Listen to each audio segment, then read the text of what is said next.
Hey guys, this is Olympia. I'm going to give you a really quick run through of what the Hot Kendall Niche Report um, is and why I came up with it and how it's different from the way that we've been taught to actually do our research per the program that we bought. So, I'm going to jump right in and talk to you about the way that we have been browsing and the way that we've been going about finding our niches.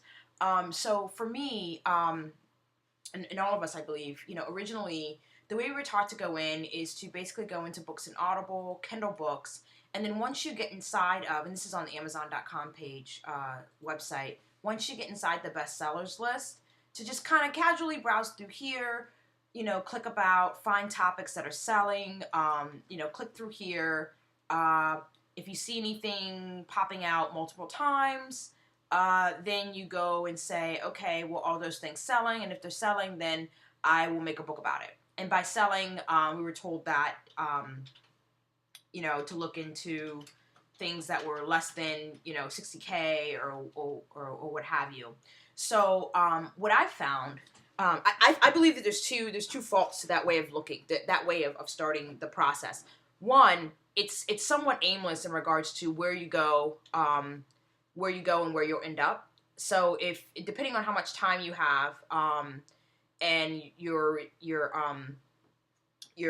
resolution, you can spend a lot of time digging through these categories and never finding really anything that's worth going through, regardless of whether the sale. So, for instance, if you were to go into biographies and memoirs, for instance, a lot of these topics you may not actually. If you go into arts and literature and you go into art, actors and entertainment, I can't write this book. It doesn't matter how good these books are doing. There's no way that I can do that, right?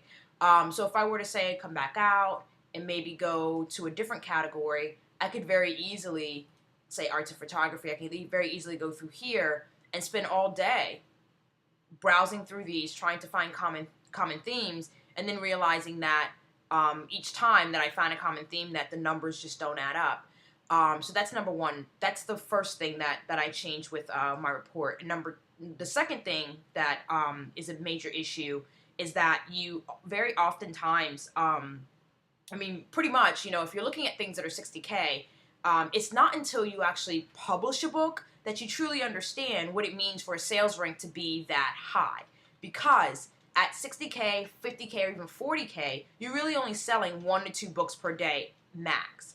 That's really bad. I know that I didn't get into publishing Kindle books to sell 1 book a day. I wanted to be selling multiple books a day. And I thought that by looking at the sales ranking, that if I stayed within that range, I'd be good to go. Well, that range is in fact a range, and it does vary. So there's numbers that you can hit along there. So if you were to look at it as a scale of 1 to 60 at each increment, okay, at each 1,000 or 2 or 3,000 point increment, you're making a set of sales are going to happen per day where your book is ranked there. So my strategy, what I found to be most useful, and to kind of like just cut all this bullshit out and not spend hours and hours digging through this, trying to find the right thing, and going to bed distracted and angry because you couldn't find anything, because you're quite aimless when you're doing it this way, because it's really just catch as catch can, just depending on which one you click on over here.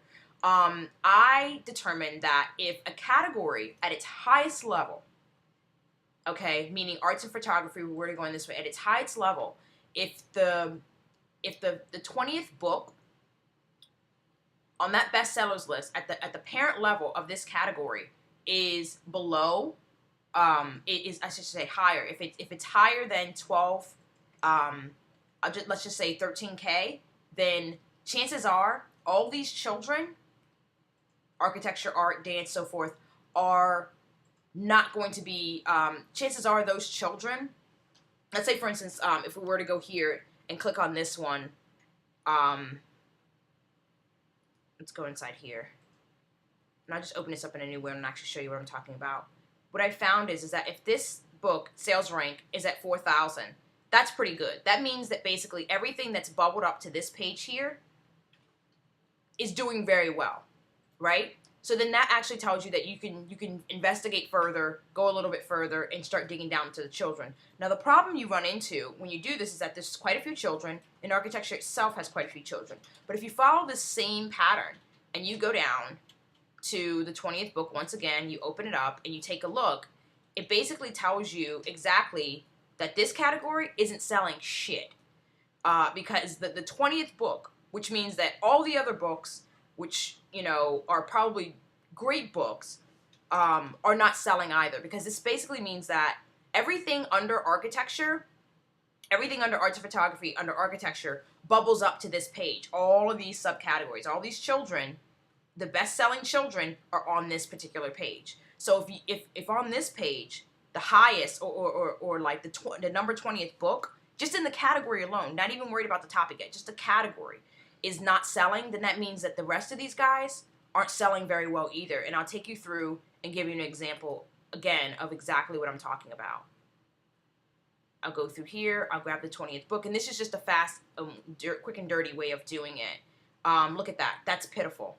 That's really, really, really, really horribly bad. They're probably selling negative books at this point. That's really bad. So that's what I found. Conversely, though, what I found is that if you find a topic, so I don't even worry about things. If I get this far and things are looking like this, you don't even bother going any further or even worrying about what patterns you see on this page. Because while the first book, let's just take a look. If you take a look at the first book is doing okay, right? Well, actually, no, this one still isn't doing very okay, and this kind of proves my point a little bit more. Sometimes they're doing good, sometimes they're not. But 56K, that's about one book a day, if they're lucky. Probably not even one. It's one every 5 days or something like that. You would never want to, regardless of what you see here. And I know that Peter's strategy talks about that. It talks about, like, you know, 60K or better, what have you. But I think that categories themselves that sell very poorly, you don't want to even bother with either way. I don't even go as far as to say, okay, you want to go down to 60K or 30K or whatever. That's way too far, because then you could potentially be looking at books that are selling, maybe your genre sells, most of the top 20 books sell, or the top 5 books in your particular topic. Let's say it's like, you know, paper clips or whatever it is, or how to fold origami or something. If you're looking at that category, you're looking at that particular topic, as you're looking through it, what's happening is that you're looking at a range from anywhere from 1 to 60,000. And if the majority of those books are falling in the like, you know, the 20K, the 30K, the 40K range, and that's what we were told is acceptable, you'll find that when you publish the book, it's not really going to be doing that well, because your book ranges so widely throughout the day that or throughout the month, that you don't ever want to be in a category that sells that poorly. You want to be in a category that sells, on its worst day, it sells 10 copies a day. That's where you want to be. And it's very, very possible. But if you don't know up front exactly how important that sales ranking is, and that it's even possible to find categories like that and publish books under those categories and on those topics, then you would never know, that you'd never have that idea. You'd simply continue to publish books that are middling, basically, making, you know, 2 to 3 sales per day, maybe some days none, you know, back and forth that way. And so basically what I did was I used a combination of that strategy just to find the topics alone. So let's go to, I'll pick one here that actually works really well, which is nonfiction, self-help, and self-esteem. So I browsed through, I found all these, and not found all these, I browsed through and found this guy and felt like it did pretty well in my book, because it's a great category for a number of reasons. And that actually brings me to the niche report that I have here, is simply that you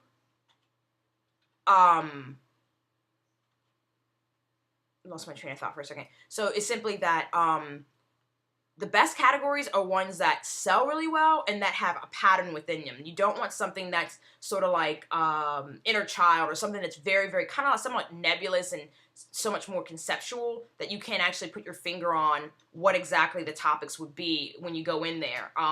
Personal transformation will be another one that's not very that great, just because it doesn't, not that it doesn't sell, but it's hard to find a pattern.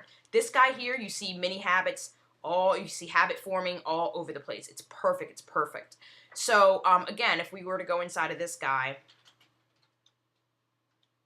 and scroll down, we see it's at 9,000. Perfect category. It has no children. That's even better. That's exactly where you want to be. You publish a book in this category, okay? And you know that if you end up on the front page, which most of us are, that's the other thing too. Most of us are ending up on the first page of our categories, which is fantastic. So that means if you're ending up on the first page of your category because you have a great book, great content, all this stuff, you've done your research, you're winning there, and you end up on this front page, you are going to be killing it. Versus if you do what I did originally and publish a cookbook on Mediterranean diet, while some people occasionally buy that book, and the sales numbers matched exactly like we were told. The thing is that while I'm number 1 on that page, or I'm number 6 on that page, I'm only selling like 2 books a day or 1 book a day, sometimes less than that. And so it's much easier to be a lot happier and to make a lot more money if you actually are publishing books in a category that does well overall. Fuck the rest of it, because it doesn't matter. So that's essentially what this talks about. And I also, so that's that. That's basically the strategy that I have, and I've been able to identify quite a few niches and continue to do it over and over again, that are simply like this, that are perfect to publish books in. That's essentially what the report summarizes. I'm actually going to be changing this. I'm no longer going to be doing a report. I'm actually going to be turning these into videos that are going to be monthly, and I'll walk you through exactly how I went about finding this category and what the numbers are on it, and encourage people to publish books on the topics that are trending within that category, and that'll be the actual product. But I did want to give you a quick rundown of how I came about this. So the significance of what you see here is books in category. Well, that's something that you get from Kindle Trends. I'm not entirely sure that it's really that important, because we really only care about the books on the topic, not the actual category. So this will be removed from there. The average price per book is really good, because sometimes I know that with cookbooks, most of those cookbooks are like $1.99, $2.99. You can't really get above that for the book. $5.99 and $8, like we're talking, think about making $8 times 5 is $40, or let's just call it $9, right? So $95 per day, or $45 per day, per book in this particular category, and then times 30. So you're making pretty good money off of one book, and that's actually how you can make 6 figures versus not making 6 figures. So making 2 figures or 1 figure, or whatever, is coming about from not having the right category or niche that you're publishing under. So the rest goes this way: average estimate, daily sales. This tells you exactly what you can expect going through here. Estimated sales, estimated daily sales is 120. That's the max. And so it goes on from there. And then I go into, here's really where the money is, in my opinion. It's not just the strategy that I have for finding it and making sure that I know for sure if you publish a book in this category, you are fine and you will make money. You will not lose money by any means. You will make money.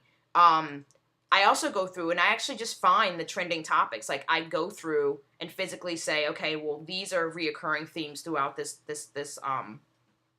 are reoccurring themes throughout the niche. And I also provide